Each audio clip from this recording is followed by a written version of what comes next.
ನಾವು ಇವತ್ತು BRS ಹೋಗ್ತಾ ಇದ್ದೀವಿ. ನಾವು ಈಗ ರಿಂಗ್ ರೋಡ್ ಮೇಲೆ ಹೋಗ್ತಾ ಇದ್ದೀವಿ. ಇದು ಚಾಮರಾಜನಗರ ಡಿಸ್ಟ್ರಿಕ್ಟ್ ಯಳಂದೂರು ತಾಲೂಕಿನಲ್ಲಿದೆ. ಚಾಮರಾಜನಗರದಿಂದ 44 ಕಿಲೋಮೀಟರ್ ಆಗುತ್ತೆ. ಹಾಗೆ ಮೈಸೂರಿಂದ 84 ಕಿಲೋಮೀಟರ್ ಆಗುತ್ತೆ. ಬ್ಯಾಂಗ್ಳೂರಿಂದ 175 ಕಿಲೋಮೀಟರ್ ಆಗುತ್ತೆ. ಇಲ್ಲಿಗೆ ಹೋಗೋಕ್ಕೆ 2 ಮಾರ್ಗ ಇದೆ.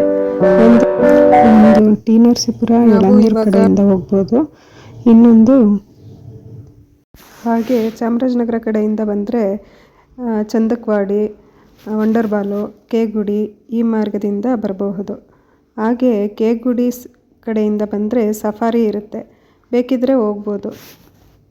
BRSಗೆ ಹೋಗೋಕ್ಕೆ ಮೈಸೂರಿಂದ, ಚಾಮರಾಜನಗರದಿಂದ, ಯಳಂದೂರಿಂದ ಡೈರೆಕ್ಟ್ ಬಸ್ಗಳು ಸಿಗುತ್ತೆ.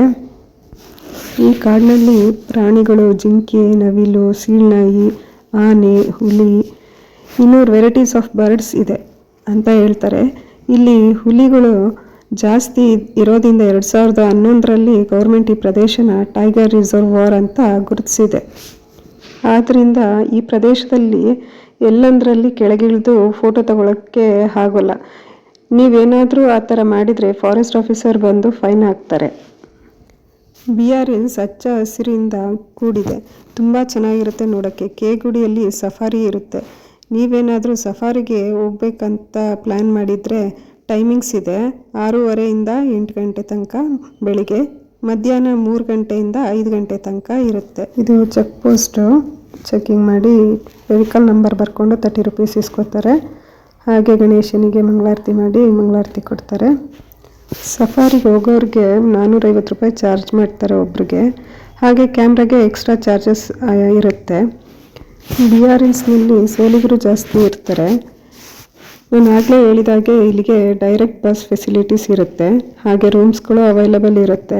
ಬಟ್ ನೈಟ್ ಸ್ಟೇ ಆಗೋರು ಹೊರಗಡೆ ಬರಬೇಡಿ, ಪ್ರಾಣಿಗಳು ಓಡಾಡ್ತಾ ಇರುತ್ತೆ. ಆದ್ದರಿಂದ ಈ ಬೆಟ್ಟಕ್ಕೆ BRS ಅಂತ ಹೇಗೆ ಹೆಸರು ಬಂತು ಅಂದರೆ ವೈಟ್ ಕಲರ್ ಶಿಲೆಗಳು ಜಾಸ್ತಿ ಸಿಗ್ತಾ ಇತ್ತು. ಆದ್ದರಿಂದ ಈ ಪ್ರದೇಶಕ್ಕೆ ಬೆಳಗಿರಿ ಬೆಟ್ಟ ಅಂತ ಹೆಸರು ಬಂದಿದ್ದು. ಇಲ್ಲಿ ನಾವು ರಂಗನಾಥ ಸ್ವಾಮಿ ಹಾಗೂ ರಂಗನಾಯಕಿನ ನೋಡಬಹುದು. ಹಾಗೆ ಇಲ್ಲಿ ಮೇ ಅಥವಾ ಏಪ್ರಿಲ್ ಟೈಮ್ಗೆ ಬ್ರಹ್ಮರಥೋತ್ಸವ ನಡೆಯುತ್ತೆ.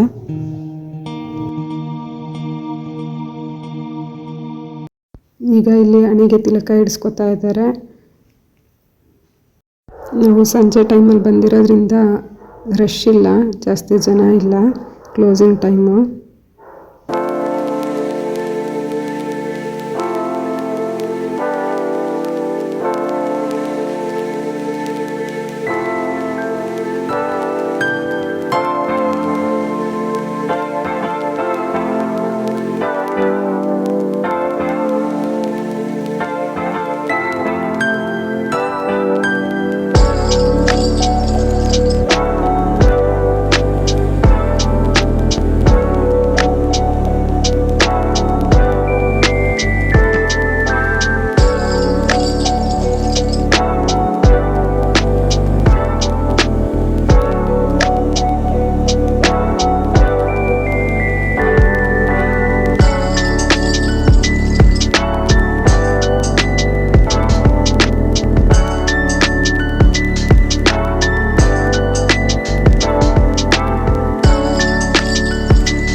ಇಲ್ಲಿನ ಸ್ಥಳ ಪುರಾಣದ ಬಗ್ಗೆ ಹೇಳಬೇಕು ಅಂದರೆ ವಸಿಷ್ಠ ಮಹರ್ಷಿಯವರು 5 ಅಡಿ ರಂಗನಾಥ ಸ್ವಾಮಿ ಪ್ರತಿಭೆನ ಇಲ್ಲಿ ಪ್ರತಿಷ್ಠಾಪನೆ ಮಾಡಿದ್ದಾರೆ.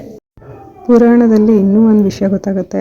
ಏನಪ್ಪ ಅಂದರೆ, ಪರಶುರಾಮ ಪಿತೃವಾಕ್ಯ ಪರಿಪಾಲನೆಗೆ ತನ್ನ ತಾಯಿ ರೇಣುಕಾ ಮತ್ತು ಶಿರಚ್ಛೇದನ ಮಾಡಿದಾಗ ಮಾತೃವಾಕ್ಯ ದೋಷ ಪರಿಹಾರಕ್ಕೋಸ್ಕರ ಈ ಬೆಟ್ಟಕ್ಕೆ ಬಂದು ಇಲ್ಲೇ 16 ಕಿಲೋಮೀಟ್ರ್ ದೂರದಲ್ಲಿರೋ ವೈರಾಗ್ಯ ನದಿಯ ನೀರನ್ನು ತಗೊಂಡು ಬಂದು ರಂಗನಾಥ ಸ್ವಾಮಿ ಪಾದವನ್ನು ತೊಳೆದಿದ್ರಂತೆ. ಹಾಗೆ ಬ್ರಹ್ಮಾಂಡ ಪುರಾಣದಲ್ಲಿ ಈ ಪ್ರದೇಶನ ದಕ್ಷಿಣ ತಿರುಪತಿ ಅಂತ ಉಲ್ಲೇಖನ ಮಾಡಿದ್ದಾರೆ.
ಎಷ್ಟು ಚೆನ್ನಾಗಿದೆ ನೋಡೋಕ್ಕೆ ಪ್ರಕೃತಿನ. ಇಲ್ಲೆಲ್ಲ ಫಿಲಮ್ ಶೂಟಿಂಗ್ಸ್ಗಳು ತೆಗೆದಿದ್ದಾರೆ. ವ್ಯೂ ಪಾಯಿಂಟ್ ಇದು.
ಮೊದಲೆಲ್ಲ ಈ ಕಡೆಯಿಂದನೇ ಬರ್ತಾ ಇದ್ದಿದ್ದು, ಎಂಟ್ರೆನ್ಸ್ ಇದೇ ಇದ್ದಿದ್ದು. ಸ್ಟೆಪ್ಸ್ ಹತ್ಕೊಂಡು ಬರಬೇಕಿತ್ತು ಬೆಟ್ಟದ ಮೇಲಕ್ಕೆ.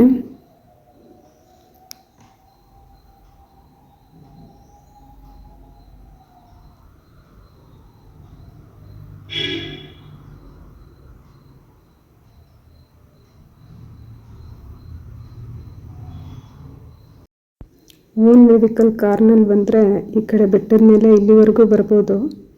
ಬೆಟ್ಟದ ಮೇಲೆ ಈ ಕಡೆ ಕಾರ್ ನಿಲ್ಲಿಸಿದ್ದಾರೆ ನೋಡಿ, ಅಲ್ಲಿ ನಿಲ್ಲಿಸ್ಬೋದು. ಸ್ಟೆಪ್ಸ್ ಹತ್ಕೊಂಡು ಮೇಲಕ್ಕೆ ಬರಬೇಕು. ಇಲ್ಲಿ ಜಾತ್ರೆ ಟೈಮ್ನಲ್ಲಿ ಸೋಲಿಗರು ಅಥವಾ ಬುಡಕಟ್ಟು ಜನಾಂಗದವರು 1 ಅಡಿ 9 ಇಂಚು ಅಳತೆ ಇರುವ ಚಪ್ಪಲಿನ ದೇವರಿಗೆ ಅರ್ಪಿಸ್ತಾರಂತೆ. ಆ ಚಪ್ಪಲಿನ ತಲೆ ಮೇಲಿಟ್ಟು ಆಶೀರ್ವಾದ ಮಾಡ್ತಾರೆ ಪುರೋಹಿತರು. ಸೋಲಿಗರು ರಂಗನಾಥ ಸ್ವಾಮಿನ ಭಾವ ಅಂತ ಕರೀತಾರೆ. ಯಾಕೆ ಅಂತ ಇವ್ರು ತಿಳಿಸ್ಕೊಡ್ತಾರೆ. ಬಿಳಿಗಿರಿ ರಂಗನ ಬೆಟ್ಟದಲ್ಲಿರುವ ನಮ್ಮ ಸೋಲಿಗರು ಮತ್ತು ಬಿಳಿಗಿರಿ ರಂಗನಾಥ ಸ್ವಾಮಿಗೂ ಒಂದು ಸಂಬಂಧ ಇದೆ. ಹೇಗೆಂತಂದ್ರೆ ನಮ್ಮ ಸೋಲಿಗರು ಈ ಬಿಳಿಗಿರಿ ರಂಗನ ಬೆಟ್ಟ ಅರಣ್ಯ ಪ್ರದೇಶದಲ್ಲಿ ಶತಮಾನಗಳಿಂದ ಅಂದ್ರೆ ಮೊಘಲತಿಕಲ್ ಬರಿಯಲ್ ಸೈಟ್ಸ್ ಅಂತೀವಿ, ಬಿಫೋರ್ ಕ್ರೈಸ್ಟ್ ಇಲ್ಲಿ ವಾಸ ಮಾಡ್ತಾ ಇದ್ದಾರೆ. ಹಾಗಾಗಿ ಇಲ್ಲಿ ನಮ್ಮ ಸೋಲಿಗರ ಬೊಮ್ಮೆಗೌಡರು ಇಲ್ಲಿ ವಾಸವಾಗಿದ್ದು, ನಮ್ಮ ಸೋಲಿಗರು ಮಧ್ಯ ಮಧ್ಯ ಕಾಡಲ್ಲೆಲ್ಲ ಪೋಡ್ ಮಾಡ್ಕೊಂಡು ವ್ಯವಸಾಯ ಮಾಡ್ಕೊಂಡಿದ್ದು. ಸೋಲಿಗರ ಬೊಮ್ಮೆಗೌಡ ಅಂತ ಹೇಳಿ ಇಲ್ಲಿ ಸ್ವಲ್ಪ ಪಾಳೆಗಾರರ ತರ ಆಳ್ವಿಕೆ ಮಾಡ್ಕೊಂಡು ಈ ಪ್ರದೇಶವನ್ನು ಇದ್ದು, ಆಗ ರಂಗನಾಥ ಸ್ವಾಮಿ ವೆಂಕಟೇಶ್ವರ ಶ್ರೀಶೈಲ ಇದರಿಂದ ತಿರುಪತಿಯಿಂದ ಇಲ್ಲಿಗೆ ಬಂದರು ಅಂತ ಹೇಳಿ ಕಥೆಯಲ್ಲಿ ಹೇಳುತ್ತೆ. ಅವರು ಇಲ್ಲಿ ಬಂದು ಆ ಬಿಳಿಗಿರಿ ರಂಗನ ಬೆಟ್ಟದ ಮೇಲೆ ನೆಲೆಗೊಂಡು ಅಲ್ಲಿಂದ ಬೆಟ್ಟದ ಮೇಲೆಯಿಂದ ಅವರು ನೋಡ್ತಾರೆ, ಎಲ್ಲಿ ಈ ಪೋಡುಗಳು ಕಾಣಿಸುತ್ತೆ. ಅವಾಗ ಸೋಲಿಗರ ಬೊಮ್ಮೆಗೌಡರ ಪೋಡು.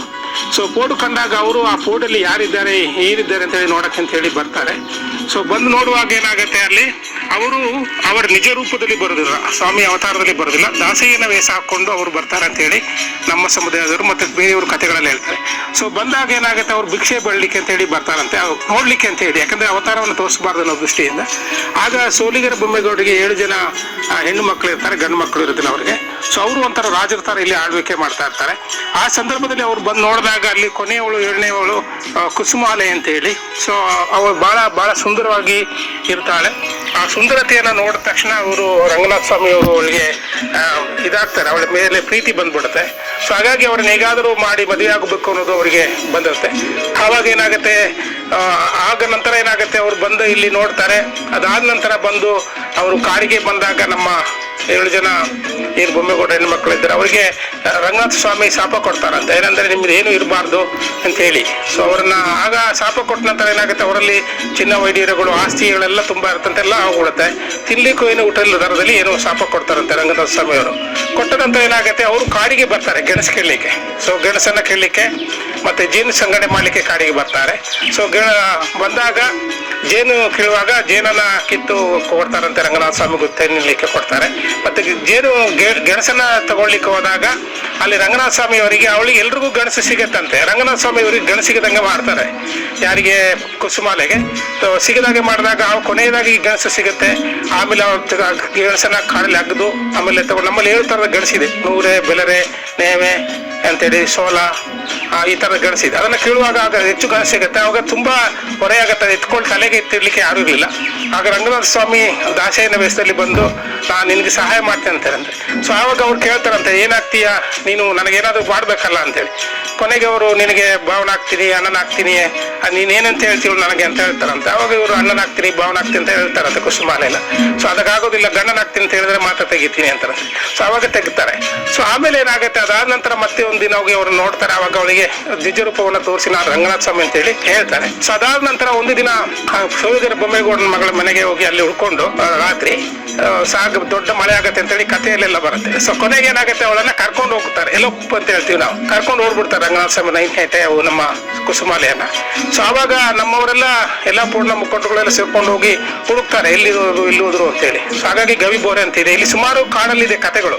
ಗವಿ ಬೋರೆಲ್ಲ ಹುಡ್ಕೊಳ್ತಾರೆ, ಆಮೇಲೆ ಕಮ್ರಿಗೆ ಕೊನೆಗೆ ಬರ್ತಾರೆ. ಆ ತರ ಉಣಗನ ಮುಂಟಿ ಅಂತ ಇದೆ, ಬೇರೆ ಬೇರೆ ಕಾಡುಗಳಿದೆ. ಸೊ ಅಲ್ಲೆಲ್ಲ ಹೋಗಿದ್ದಕ್ಕೆ ಕುರುಹುಗಳಿದೆ, ರಂಗನಾಥ ಸ್ವಾಮಿ ಹೋಗಿ ಅಲ್ಲಿ ಉಳಿದಿದ್ದಕ್ಕೆ ಕೆಲವು ಕುರುಹುಗಳನ್ನ ನಾವು ನೋಡ್ಬೋದು. ಸೊ ಕೊನೆಗೆ ರಂಗನಾಥ ಸ್ವಾಮಿಯನ್ನ ಉಳ್ಕೊಂಡು ಕೊನೆಗೆ ಗವಿ ಇದೆ ಬೆಟ್ಟದಲ್ಲಿ, ಬಿಳಿ ರಂಗನಾಥ ಬೆಟ್ಟದಲ್ಲಿ ಆ ಗವಿಯಲ್ಲಿ ಉಳ್ಕೊಂಡಿರ್ತಾರೆ. ಸೊ ಕೊನೆಗೆ ನಮ್ಮ ಸೋಲಿಗರು ಅವ್ರನ್ನ ಪತ್ತೆ ಮಾಡಿದಾಗ ಅವ್ರು ಕರ್ಕೊಂಡ್ಬರ್ತಾರೆ, ಕರ್ಕೊಂಡ್ಬಂದು ದಾಸೇನ ರೂಪದಲ್ಲಿ ಇರ್ತಾರೆ. ಸೊ ಆಗ ನಮ್ಮ ಬೊಮ್ಮೆಗೌಡರು ಎಲ್ಲ ಕೇಳ್ತಾರೆ, ನೀವು ಯಾಕೆ ನಮ್ಮ ಮಗಳನ್ನ ಕರ್ಕೊಂಡು ಹೋಗಿದ್ದು, ನಾನು ತುಂಬಾ ಪ್ರೀತಿಯಿಂದ ಸಾಕಿದ ಮಗಳು, ಈ ತರ ಮಾಡಿದ ತಪ್ಪಲ್ವಾ ನಿಮ್ಗೆ ಅಂತ ಹೇಳಿ. ಅದರಲ್ಲಿ ನಮ್ಮ ಸೋಲಿಗರೆಲ್ಲ ದೊಣ್ಣೆ ತಗೊಂಡು ವೇಟೊಳಿಗೆ ಹೋಗ್ತಾರೆ ಅವಳಿಗೆ, ರಂಗನಾಥ ಸ್ವಾಮಿಗೆ. ಸೊ ರಂಗನಾಥ ಸ್ವಾಮಿ ಆವಾಗ ಅವತಾರವನ್ನ ತೋರಿಸ್ತಾರೆ. ದಾಸಯ್ಯ ಇದ್ದವರು ವಿಷ್ಣು ಅವತಾರವನ್ನ ತೋರಿಸ್ತಾರೆ, ರಂಗನಾಥ ಅವತಾರ ತೋರಿಸ್ತಾರೆ. ಆವಾಗ ದೇವರು ಅಂತ ಹೇಳಿ ಎಲ್ಲರೂ ನಮಸ್ಕಾರ ಮಾಡ್ತಾರೆ. ಆಮೇಲೆ ಅವರು, ನಾನು ನಿಮ್ಮ ಮಗಳನ್ನ, ಪ್ರೀತಿಯಾದ ಮಗಳನ್ನ ಕರ್ಕೊಂಡು ಹೋಗಿದ್ದೀನಿ, ಹಾಗಾಗಿ ನೀವು ನಿಮಗೆ ನಾನೇನಾದ್ರೂ ಕೊಡ್ತೀನಿ, ವಧು ದಕ್ಷಿಣೆ ಅಂತ ಹೇಳ್ತೀವಲ್ಲ ಅದನ್ನು ಕೊಡ್ತೀವಿ ಅಂತಾರಂತೆ. ಆಗ ಚಿನ್ನದ ನಾಣ್ಯಗಳನ್ನ ಒಂದು ಬುಟ್ಟಿಯಲ್ಲಿ ಹಾಕಿ ರಂಗನಾಥ ಸ್ವಾಮಿ ಸೋಲಿಗರ ಬೊಮ್ಮೆಗೌಡರಿಗೆ ಕೊಡ್ತಾರೆ. ಸೊ ಸೋಲಿಗರ ಬೊಮ್ಮೆಗೌಡರಿಗೆ ಏನಾಗುತ್ತೆ, ನನ್ನ ಪ್ರೀತಿಯ ಮಗಳೇ ಹೋದ್ಮೇಲೆ ಈ ಹಣದ ಅವಶ್ಯಕತೆ ನನಗಿಲ್ಲ ಅಂತೇಳಿ ಅಲ್ಲಿ ನಾವು ಹೇಳ್ತೀವಿ ಕಮರಿ ಅಂತಿದ್ದೀವಿ, ಇವುಗಳು ಅಲ್ಲಿ ನೀವು ನೋಡ್ಬೋದು. ಸೊ ಆ ಕಮರಿಯಲ್ಲಿ ತಗೊಂಡು ಹೋಗ್ಬಿಟ್ಟು ಆ ನಾಣ್ಯವನ್ನು ಚೆಲ್ಬಿಡ್ತಾರೆ. ಇನ್ನು ಹಣ ಬೇಕಾಗಿಲ್ಲ ನನಗೆ, ನನ್ನ ಮುದ್ದು ಮಗಳು ನನಗೆ ಬೇಕು ಅಂತೇಳಿ. ಸೊ ಕೊನೆಗೆ ಚೆಲ್ದ ಮೇಲೆ ಕೊನೆಗೆ ಅಲ್ಲೇನಾಗುತ್ತೆ, ಒಂದು 12 ರೂಪಾಯಿಗಳು ಇದರಲ್ಲಿ ಕಮರಿ ಮೇಲೆ ಉಳ್ಕೊಳುತ್ತೆ. ಸೊ ಅದರಲ್ಲಿ ನಮ್ಮದು ಯಾವುದೊಬ್ಬ ಸೋಲಿಗ ಮುಖಂಡ ಅದರಲ್ಲಿ ಇದ್ದವನು ಅದನ್ನ ತಗೊಳ್ತಾರೆ. ಸೋಲಿಗರ ಬೊಮ್ಮೆಗೂಡೋದನ್ನ ಚೆಲ್ಬಿಟ್ಟು ಹೊಟ್ಟೋಗ್ತಾರೆ. ಆಗ ಇವರು ಅದನ್ನ ನಾಣ್ಯಗಳನ್ನ ತಗೊಳ್ತಾರೆ. ಆ ನಾಣ್ಯಗಳನ್ನ ತಗೊಂಡು ಪತ್ತೆ ಕೊಡ್ತಾರೆ ಇವ್ರಿಗೆ, ಯಾರಿಗೆ ತಗೊಂಡ್ಬರ್ತಾರೆ. ಅವಾಗ ಅವನು ಹೇಳ್ತಾರೆ, ನಾವು ಇದು ತೆರ ಅಂತ ಹೇಳ್ತೀವಿ ಅದನ್ನ. ಆ ತೆರ ಅಂದ್ರೆ ಏನು ವರದಕ್ಷಿಣೆ ಅಥವಾ ದಕ್ಷಿಣೆ ಅಂತ ಹೇಳ್ತೀವಲ್ಲ. ಸೊ ಆ ಪದ್ಧತಿಯನ್ನು ಇವಾಗ ನಾವು ಬಳಸ್ತಾ ಇದೀವಿ. ಅಂದ್ರೆ 12 ರೂಪಾಯಿಯನ್ನ ಅಥವಾ 5 ರೂಪಾಯಿಯನ್ನ ರಂಗನಾಥ ಸ್ವಾಮಿ ನಮಗೆ ಹೇಗೆ ಸೋಲಿಗರ ಬೊಮ್ಮೆಗೌಡರು ಕೊಟ್ಟರು, ಈಗಿನ ನಮ್ಮ ಮದುವೆಗಳಲ್ಲಿ ಏನ್ ಮಾಡ್ತೀವಿ ನಾವು, ಹೆಣ್ಣಿನ ಮನೆಯವರು 12 ರೂಪಾಯಿನ ಗಂಡಿನ ಮನೆಗೆ ಕೊಡ್ತಾರೆ, ಗಂಡಿನ ಮನೆಯವರು ಹೆಣ್ಣಿನ ಮನೆಗೆ 12 ರೂಪಾಯಿನ ಕೊಡ್ತಾರೆ. ಇಬ್ಬರು ಸೇರ್ಕೊಂಡು 12 ರೂಪಾಯಿಯನ್ನ ಕುಲಕ್ಕೆ ಕೊಡ್ತಾರೆ. ಸೊ ನಮ್ಮ ಕುಲ ಪಂಚಾಯತಿ ಇದೆ.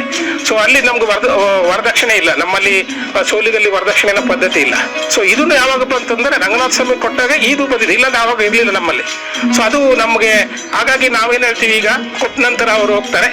ಆಮೇಲೆ ನಮ್ಮವರೆಲ್ಲ ಅವಾಗ ರಂಗನಾಥ ಸ್ವಾಮಿ ಅವತಾರ ತೋರಿಸಿರಲ್ಲ ಅಂತ ಹೇಳಿ ಆವಾಗ ನಮ್ಮವರೆಲ್ಲ ಹೇಳ್ತಾರೆ ಅಂದ್ರೆ, ಈಗ ನಮ್ಮ ಬಿಳಿ ರಂಗನಾಥ ಸ್ವಾಮಿ ದೇವಸ್ಥಾನದಲ್ಲಿ ಎಲ್ಲ ಕೆಲಸಗಳನ್ನ ಮಾಡ್ತಾರೆ. ನಾವು ಬಿಟ್ಟಿ ಸೇವೆ ಅಂತ ಹೇಳ್ತೀವಿ ನಾವು. ಆ ಬಿಟ್ಟಿ ಸೇವೆಯಲ್ಲಿ ಪ್ರತಿದಿನ ಜಾತ್ರೆ, 2 ಜಾತ್ರೆಗಳಿದೆ, ದೊಡ್ಡ ಜಾತ್ರೆ ಮತ್ತು ಚಿಕ್ಕ ಜಾತ್ರೆ ಅಂತ. ಒಂದು ಸಂಕ್ರಾಂತಿ ತಿಂಗಳಲ್ಲಿ, ಮತ್ತೆ ಇನ್ನೊಂದು ದೊಡ್ಡ ಜಾತ್ರೆ ಅಂತ ಏಪ್ರಿಲ್ ಮೇ ಅಲ್ಲಿ ಆಗುತ್ತೆ. ಎಲ್ಲ ತೇರು ಕಟ್ಟುವುದು ಮತ್ತು ದೇವರು ತಗೊಂಡು ಮೆರವಣಿಗೆ ಮಾಡೋದು ಮತ್ತು ತೆಪ್ಪೋತ್ಸವ ಆಗುತ್ತೆ ವರ್ಷಕ್ಕೊಂದ್ಸಾರಿ. ಸೊ ಒಂದು 3 ಕಿಲೋಮೀಟರ್ ನಡ್ಕೊಂಡು ದೇವ್ರನ್ನ ತಗೊಂಡ್ ಬರ್ತಾರೆ ಸೋಮೇಶ್ವರ ಕೆರೆಗೆ. ಸೊ ಅಲ್ಲಿಂದ ತಗೊಂಡ್ಬಂದು ತೆಪ್ಪೋತ್ಸವ ಮಾಡ್ತಾರೆ. ಮತ್ತೆ ಅಲ್ಲೂ ವಿಶೇಷವಾಗಿ ಈಗ ನಮ್ಗೆ ಹೇಗೆ ಸೋಲಿಗರ ಆಚರಣೆ ರಂಗನಾಥ ಸ್ವಾಮಿಗೆ ನಮ್ಗೆ ಹೆಂಗಿದೆ ಅಂತಂದ್ರೆ, ಈ ಸಂಕ್ರಾಂತಿ ಸಮಯದಲ್ಲಿ ರಂಗನಾಥ ಸ್ವಾಮಿ ಹೇಳ್ತಾರಂತೆ, ತುಳಸಮ್ಮ, ಲಕ್ಷ್ಮೀ ದೇವಿ ಮತ್ತು ಸೋಲಿಗ ಕುಬ್ಸಮಾಲೆಗೆ, ನೀವು ನಿಮ್ಮ ಮನೆಗೆ ಹೋಗ್ಬಿಟ್ಟು ನೀನೇಮ ಏನಾದರೂ ತಗೊಂಬಂದು ತಿಂಡಿಯನ್ನ ನನಗೆ ಬೇಕು ಅಂತ ಕೇಳ್ತಾರಂತೆ. ಸೊ ಎಲ್ಲರೂ ಅವರವರು ಹೋಗ್ಬಿಟ್ಟು ಲಕ್ಷ್ಮೀ ದೇವಿ, ತುಳಸಮ್ಮ ಎಲ್ಲ ಒಳ್ಳೊಳ್ಳೆ ಸಿಹಿ ಪದಾರ್ಥಗಳು, ತಿಂಡಿಗಳನ್ನು ತಂದು ಕೊಡ್ತಾರೆ. ಆದರೆ ಸೋಲಿಗ ಕುಬ್ಸಮಾಲೆಗೆ ಏನು ಸಿಗೋದಿಲ್ಲ. ಕಾಡಲ್ಲಿ ಹೋಗಿ ಗೆಣಸನ್ನ ತಗೊಂಡು ಮನೆಯಲ್ಲಿ ಅವರೆಕಾಯಿ, ಗೆಣಸು, ಬಾಳೆಹಣ್ಣು ತಗೊಂಡೋಗಿ ಕೊಡ್ತಾರೆ. ಈಗೇನು ಆ ಜಾತ್ರೆ ಸಮಯದಲ್ಲಿ ನಾವು ಅದನ್ನ ರಂಗನಾಥ ಸ್ವಾಮಿದು ಉತ್ಸವ ಬರುತ್ತೆ, ಅವಾಗ ಗೆಣಸು ಮತ್ತು ಅವರೆಕಾಯಿ ನಾವು ಏನು ಬೆಳೆದಿರ್ತೀವೋ ನಮ್ಮ ಧಾನ್ಯಗಳು ಅದನ್ನ ಅರ್ಪಿಸ್ತೇವೆ. ಆ ಪದ್ಧತಿ ಇವಾಗಲೂ ನಡ್ಕೊಂಡ್ ಬರ್ತಾ ಇದೆ. ಮತ್ತೆ ಇನ್ನೊಂದು ಏನಂದ್ರೆ, ರಂಗನಾಥ ಸ್ವಾಮಿಗೆ ಏಟದಲ್ಲಿ ಹೋಗಿದ್ರಲ್ಲ ನಮ್ಮವರು, ಆ ಪದ್ಧತಿ ಇವಾಗಲೂ ಮಾಡ್ತೀವಿ. ಸೊ ಉತ್ಸವಗಳೆಲ್ಲ ನಡೆಯುತ್ತೆ. ಉತ್ಸವಗಳಾಗದಾಗ ನಮ್ಮವರೊಬ್ಬರು ದೊಣ್ಣೆ ತಗೊಂಡು ಆ ಉತ್ಸವ ಮೂತಿಗೆ ಈಗ ಬೀಸ್ತಾರೆ, ಹೊಡೆಯೋ ತರದಲ್ಲಿ ಆಕ್ಷನ್ ಮಾಡ್ತಾರೆ. ಅಂದ್ರೆ ಅವಾಗ ಹೊಡೆಯಕ್ಕೆ ಹೋಗಿದ್ರಲ್ಲ, ಹೊಡೆದಿರ್ಲಿಲ್ಲ ರಂಗನಾಥ ಸ್ವಾಮಿಗೆ, ಆದ್ರೆ ಈಗಲೂ ಅದನ್ನು ಹೊಡೆಯೋ ರೀತಿಯಲ್ಲಿ ಆಚರಣೆಯನ್ನ ಮಾಡ್ತೀವಿ ನಾವು. ಸೊ ಅದು ನಮ್ಮಲ್ಲಿದೆ. ಮತ್ತೆ ಇನ್ನೊಂದು ಏನಂದ್ರೆ, 7 ತೆಪ್ಪೋತ್ಸವಗಳಾಗುತ್ತೆ. ಒಂದು ತೆಪ್ಪೋತ್ಸವನ ಸೋಲಿಗರ ತೆಪ್ಪೋತ್ಸವ ಅಂತಾನೆ ಕರಿತೀವಿ. ಸೊ ಒಂದು ದಿನ ಸೋಲಿಗರದೇ ಮೆರವಣಿಗೆ, ನಮ್ದು ವಾದ್ಯಗಳು, ಹಾಡು, ಗೋರುಕನ ಹಾಡು ಹೇಳ್ಕೊಂಡು ನಾವು ರಂಗನಾಥ ಸ್ವಾಮಿಯ ಮೆರವಣಿಗೆ ಮಾಡ್ಕೊಂಡು ಸೋಮೇಶ್ವರ ಕೆರೆಗೆ ಬಂದು ಅಲ್ಲಿ ಎಲ್ಲ ಡ್ಯಾನ್ಸ್ ಮಾಡಿ ಸಾಮೂಹಿಕವಾಗಿ ಊಟ ಹಾಕ್ತೀವಿ ನಾವೇ. ಅವತ್ತು ಸೋಲಿಗರ ತೆಪ್ಪೋತ್ಸವ ಅಂತಾನೆ ಕರೀತಾರೆ. ಸೊ ಹಾಗಾಗಿ ಆ ಥರದ ಆಚರಣೆಗಳಿದೆ. ಮತ್ತೆ ಅಲ್ಲಿ ಇನ್ನೊಂದು ಏನಂತಂದ್ರೆ, ನಮ್ಮಲ್ಲಿ ಚಲವಾದಿ, ಯಜಮಾನ, ಕೋಲ್ಕಾರ, ಪಟ್ಟೆಗಾರ, ಮಳೆಗಾರ ಅಂತ ಇದೀವಿ. ಸೊ ಅದರಲ್ಲಿ 3 ಜನಕ್ಕೆ ಅಮ್ಮನವರ ಉಂಗುರ ಅಂತ ಹೇಳಿ ಕೊಡ್ತಾರೆ. ರಂಗನಾಥ ಸ್ವಾಮಿ ಇದೊಂದು ಉಂಗುರ ಮತ್ತು ಲಕ್ಷ್ಮೀ ದೇವಿ ಇದೊಂದು ಉಂಗುರ. 2 ಉಂಗುರಗಳನ್ನ ನಮ್ಗೆ ಯಜಮಾನ, ಚಲವಾದಿ, ಕೋಲ್ಕಾರ ಅವ್ರಿಗೆ ಕೊಡ್ತಾರೆ, ಅಮ್ಮನವರ ಉಂಗುರ ಅಂತ ಹೇಳಿ. ಅದನ್ನ ಇಟ್ಕೊಂಡು ಸೇವೆ ಮಾಡ್ಬೇಕು ಅಂತೇಳಿ. ಸೊ ಈಗ ನಾವು ರಂಗನಾಥ ಸ್ವಾಮಿಗೆ ಸೇವೆ ಮಾಡುವವರು ಬಿಟ್ಟಿ ಸೇವೆ ಅಂತೀವಿ. ಸೊ ನಾವುದೇ ಅಪೇಕ್ಷೆ ಇಟ್ಕೊಳ್ಳಲ್ಲ, ಯಾಕಂದ್ರೆ ನಮ್ಮ ದೇವರಿಗೆ ನಾವು ಸೇವೆ ಮಾಡ್ತೀವಿ ಅಂತ. ಅಲ್ಲಿ ಈಗ ಸದ್ಯಕ್ಕೆ ಒಂದು ಕೆಜಿ ಅಕ್ಕಿ ಅಥವಾ ಅರ್ಧ ಕೆಜಿ ಕೊಡ್ತಾರೆ ಒಂದು ದಿನಕ್ಕೆ ಹೋದ್ರೆ. ಆದ್ರೆ ಅದು ಕೊಡದಿದ್ರು ನಮ್ಮವ್ರು ಆ ಥರ ಬರಲ್ಲ. ಪ್ರತಿ ಊರವರು ದಿನ ಒಂದೊಂದು ಕೆಲಸಗಳನ್ನ ಮಾಡ್ತಾರೆ. ಸೊ ಹಾಗಾಗಿ ನಾವು ಸೋಲಿಗರು ಏನ್ ಹೇಳ್ತೀವಿ, ರಂಗನಾಥ ಸ್ವಾಮಿಯನ್ನ ರಂಗಭಾವ ಅಂತ ಕೇಳ್ತೀವಿ, ಬ್ರದರ್ ಇಲ್ಲ ಅಂತ ಹೇಳಿ. ಸೊ ನಾವು ರಂಗನಾಥ ಸ್ವಾಮಿಯನ್ನ ಬದಲು ನಾವು ಆ ಥರದಲ್ಲಿ ನೋಡ್ತೀವಿ. ಸೊ ನಾವು ಹತ್ತಿರದ ಸಂಬಂಧಗಳಲ್ಲಿ ನೋಡ್ತೀವಿ. ಸೊ ಆ ಥರದಲ್ಲಿ ನಮಗೂ ರಂಗನಾಥ ಸ್ವಾಮಿಗೂ ಬಹಳ ಅನ್ಯೋನ್ಯವಾದ ಒಂದು ಸಂಬಂಧ ಇದೆ. ನಮ್ಮ ಹುಡುಗಿಯನ್ನ ಮದುವೆ ಆದ್ರು ಅಂತ ಹೇಳಿ. ಸೊ ಅದೇ ಪದ್ಧತಿಗಳು ಈಗ ನಡ್ಕೊಂಡು ಹೋಗ್ತಾ ಇದೆ. ಏನು ಎಲಪಟ್ ಮ್ಯಾರೇಜ್ ಅಥವಾ ಪ್ರೀತಿಸಿ ಮದುವೆ ಆದ್ರು ಅಂತಾರಲ್ಲ, ಆ ಮದುವೆಗಳು ಈಗ ನಮ್ಮ ಸಮುದಾಯದಲ್ಲಿ ಒಂದೊಂದು 80% ಇದೆ. ಅಂದ್ರೆ ನಮ್ಮ ಹಳೆ ಪದ್ಧತಿಗಳೇನಿದೆ ಆ ಪದ್ಧತಿಗಳಿದೆ. ಸೊ ಹಾಗಾಗಿ ರಂಗನಾಥ ಸ್ವಾಮಿಗೂ ನಮಗೂ ಆ ಥರದ ಸಂಬಂಧಗಳಿದೆ. ಮತ್ತು ಆದರೆ ಇಲ್ಲಿ ನೋಡ್ಬೇಕಂತಂದ್ರೆ, ಆದರೆ ಕುಸುಮಾಲದ ಯಾವುದೇ ವಿಗ್ರಹಗಳಿಲ್ಲ. ಬಹುಶಃ ಪ್ರಾರಂಭದಲ್ಲಿ ನಮ್ಮ ಸೋಲಿಗರೆ ಪೂಜೆ ಮಾಡ್ತಿದ್ರು ಅನ್ನೋ ನಂಬಿಕೆಗಳಿದೆ, ನಮ್ಮ ಮಾಡ್ತಾ ಇದ್ರು ಅಂತ. ಅದಾಂತರ ಬೇರೆ ಬೇರೆ ಸಮುದಾಯಗಳು ಬಂದ್ರು, ಆಮೇಲೆ ಪೂಜೆ ಮಾಡ್ಲಿಕ್ಕೆ ಶುರು ಮಾಡಿದ್ರು. ಸೊ ಈಗ ಏನಾಗಿದೆ, ಅಲ್ಲಿ ಮೂರ್ತಿ ಇಲ್ಲ ಕುಸುಮಾಲೆದು, ಆದ್ರೆ ಎಲ್ಲ ಕಥೆಗಳು ಹೇಳ್ತೀವಿ, ಆಚರಣೆಗಳಿದೆ. ಆದ್ರೆ ಕುಸುಮಾಲೆಗೆ ಅಂತ ಹೇಳಿ ಒಂದು ಗರ್ಭಗುಡಿಯನ್ನ ಕಟ್ಟಿ ಇಟ್ಟದನ್ನ ಮಾಡಿಲ್ಲ. ಅದು ನಿಜವಾಗಿ ಆಗ್ಬೇಕಾದ್ದು. ಸೊ ಈಗ ನಾವು ನೋಡುವಾಗ ಈಗ ನಾವು ಮಾತ್ರ ಕಥೆ ಹೇಳೋದಿಲ್ಲ, ನೀವು ಯಾವುದೇ ಗ್ರಾಮಗಳಿಂದ ಬರ್ಲಿ, ಹೊರಗಿನವ್ರು ಬರ್ಲಿ, ಎಲ್ಲರೂ ಹಾಡುಗಳನ್ನ ಬರ್ದಿ ರಂಗನಾಥ ಸ್ವಾಮಿ ಕುಸುಮಾಲೆ ಬಗ್ಗೆ ಹೊರಗಿನವರು ಕಥೆ ಹೇಳ್ತಾರೆ. ಇವರು ಸಂಬಂಧ ಇದೆ, ಬಟ್ ಸಂಬಂಧ ಇದ್ದಿದ್ದಕ್ಕೆ ಯಾವುದೇ ತರದ ವಿಗ್ರಹಗಳನ್ನ ನಾವು ಅಲ್ಲಿ ಇಟ್ಟಿಲ್ಲ. ಕುಸುಮಾಲೆ ನಿಜವಾಗಿ ನನಗನ್ನಿಸುವುದಂದ್ರೆ ಆ ಒಂದು ಕುಸುಮಾಲೆಗೂ ಒಂದು ದೇವಸ್ಥಾನವನ್ನ ಅಲ್ಲಿ ಕಟ್ಟಬೇಕು. ಕಟ್ಟಿ ಕುಸುಮಾಲೆನ ಇಟ್ಟಾಗ ಅದಕ್ಕೆ ನಿಜವಾಗಿ ಒಂದು ಪ್ರಾಧಾನ್ಯತೆ ಇರುತ್ತೆ. ಇಲ್ಲದ ಒಂದು ದಂತಕಥೆ ತರನೇ ಇದೆ. ಸೊ ಎಲ್ಲೆಲ್ಲಿ ದಂತಕಥೆ ತರನೇ ನೋಡ್ತೀವಿ, ಬಟ್ ಸಂಬಂಧಗಳು ಎಲ್ಲರೂ ಮಾತಾಡ್ತೀವಿ, ಬಟ್ ಅದು ನಿಜ ರೂಪದಲ್ಲಿ ಇಲ್ಲ ಅನ್ನೋದು ನನ್ನ ಅಭಿಪ್ರಾಯ. Thank you so much. ತುಂಬ ಚೆನ್ನಾಗಿ ತಿಳಿಸ್ಕೊಡ್ರಿ ರಂಗನಾಥ ಸ್ವಾಮಿ ಬಗ್ಗೆ.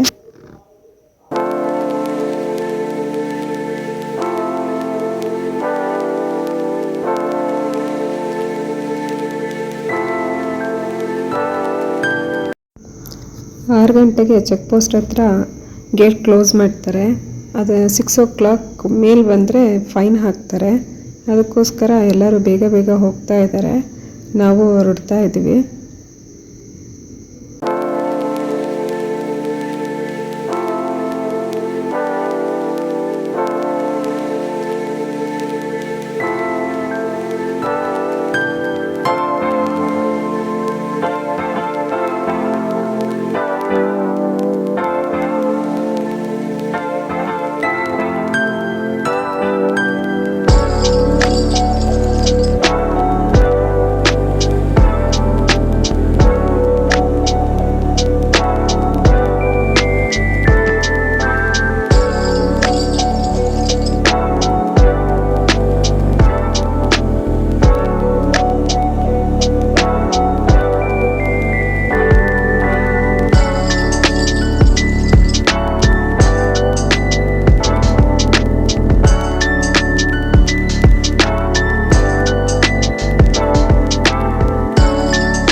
ಪ್ರಕೃತಿನ ಕಾಪಾಡಿ, ಕಾಡಿದ್ರೆ ನಾಡು ಅಂತ ಹೇಳ್ತಾ ಈ ವಿಡಿಯೋನ ಮುಗಿಸ್ತಾ ಇದ್ದೀನಿ.